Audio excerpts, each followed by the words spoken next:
Do the arts matter? It's a question asked endlessly by politicians, accountants and others who look after a country's finances.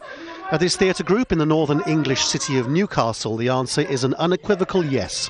The theatre and the arts matter for the social good. When the snake went round and round and round and round the tower. All the buildings are our tools to create art, to work with audiences, to work with young people, to work with people of all ages, in fact.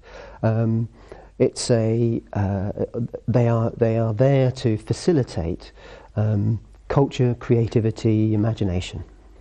Unfortunately, it's quite difficult to put a figure on how much money creativity makes for society.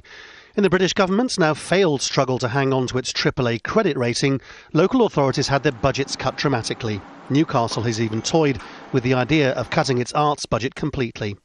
In a city where libraries, swimming pools, specialist care homes are all being shut down, the arts hardly stands a chance.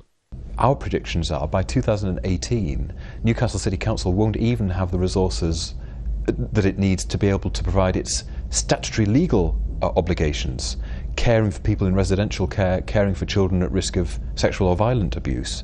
And it really worries me that in less than a decade, there's a real chance that the council will, in effect, go bust.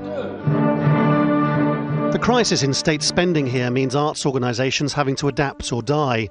This orchestral group's based in a relatively affluent part of London, though even it's still fighting for survival. Here they're leading a new debate in Britain about the need for state funding to be tailored around need and for the private sector to step in as well.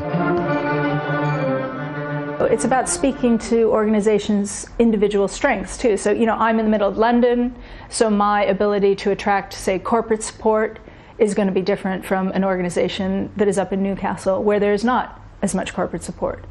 So, and the government has to understand that there will be systems of funding mixes that work in certain places that aren't as effective in other places. The government keeps reminding Britain that there's no choice but to face a decade of cuts. When frontline services like healthcare are being chipped away at, it may seem like the arts are less significant. But a generation of children is growing up here whose access to music, dance or drama depends on how rich their parents are. Maybe that's a first world problem, but it's still really unfair. Lawrence Lee, Al Jazeera, London.